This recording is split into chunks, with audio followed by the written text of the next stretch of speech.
Allahümme salli ala Muhammedin ve ali Muhammed. Bismillahirrahmanirrahim. Ve bihi nesta'in. Selamun aleykum əziz dəyərli müminlər. Xoş gördük sizləri bu gözəl rəhmət ayında, ziyafətullah ayında. Allah Teala ibadətlərimizi, itaətlərimizi gözəl şəkildə sizdən qəbul eləsin və biz bəndi həqiqi də həmişə dualarınızda unutmayın. Allah Teala bu ayın rəhmətindən, mərifətindən, feyzindən bizi binəsib qoymasın inşallah. Əzizlər, elə əməllər var ki, Allah Teala bu ayda o əməlləri biz üçün gözəl qərar verib. Çünki bu ayda bir neçə əməl var ki, bir neçə şəxs var ki, Allah Teala onlardan qələmi götürüb. Yəni bizim yaxşı əməllərimiz yazılar və bizim pis əməllərimizin üstündən qələm əffi çəkilər ki, bu insan yaxşı iş görüb və Allahın razılığını əldə edib. Süleyman Mərvəzi belə nəql edir. İmam Rıza əleyhissalam buyurdu. Kim Ramazan ayında iman, etiqad, xalis niyyətlə oruç tutarsa. Baxırıq, imam burada 3 şeyə istinad verdi. Biri imanımız yerində olmalıdır. İkincisi etiqadımız, əqidəmiz möhkəm olmalıdır. Bir də xalis niyyətlə kim oruç tutarsa, onun keçmiş və gələcək günahları bağışlanır. Buradan məqsəd biraz danışmağa ehtiyac var ki, Allah Teala bizim keçmiş və gələcək günahlarımızı bağışlayar. Halbuki gələcəkdə heç bilmirik hansı günahları edərik, etmərik. Amma Allah Teala burada bizə bir növ bizi bu işdən çəkindirir ki, gələcəkdə etdiyiniz belə günahları Allah Teala bu Ramazan ayında tutduğunuz imanla, etiqadla, xalisiyana tutduğunuz orucdan Allah Teala bizim həm keçmişdə etdiyimiz günahları, həm də gələcəkdə heç bilmirik hansı günahları edərik. Amma Allah Teala indidən o günahların üstündən gözəl öz qələmini çəkmişdir.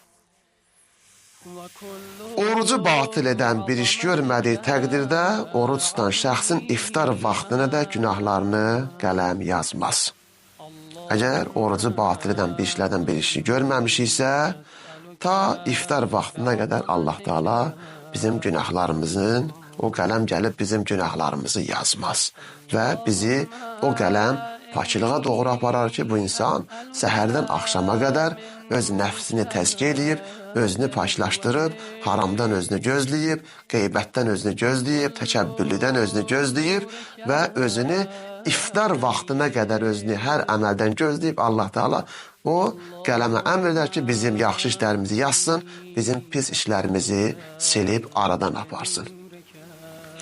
Haram bir iş görmədiyi təqdirdə yatan insan oyanıncaya qədər qələm onun barəsində bir şey yazmaz. Buyurur ki, Məcnun və dəlinin əməllərini onun ağlı və huşu özünə qaydınacaq qələm onun üçün nə olar yazmaz. Bir dənə məcnundur, dəlidir ki, bu insan xəstədir ki, Allah Teala bunun üçün bunun o xəstəliyinə xatir bunun heç bir əməlini yazmaz. Ta ki sağalandan sonra Allah Teala burada bunun üçün rəhmət və məğfirət qapısını açar ki, bu insan çoxlu dua etsin ki, və gələcəkdə ki, ağlı dəlidir, yerinə gəldi, yaxşı əməllər eləyər və o qələm onun yaxşı əməllərini yazar və pis əməllərini silib aradan aparar. Xəstə sağalancaya və sağlamlığına qovuşmayana qədər qələm onun günah və səhv əməllərini yazmaz. Ramazan ayıdır. Bəzi xəstələrimiz var ki, onlar oruç tuta bilmirlər. Onların yaxşı əməllərini o qələm yazar və onların pis əməllərini uzaqlaşdırar ki, bu insan xəstədir, mərizdir, oruç tuta bilmir ki, Ramazan ayının feyzi ilə yaşayır, fəziləti ilə yaşayır, amma oruç tuta bilmir. Ki, Allah Teala bizim üzərimizdən o xəstələr ki, onlar xəstədirlər, oruç tuta bilmirlər, Allah Teala orucu onların üzərindən götürüb ki, haçan ki sağalarlar, onda inşallah öz oruclarını bunlar iade eləyərlər.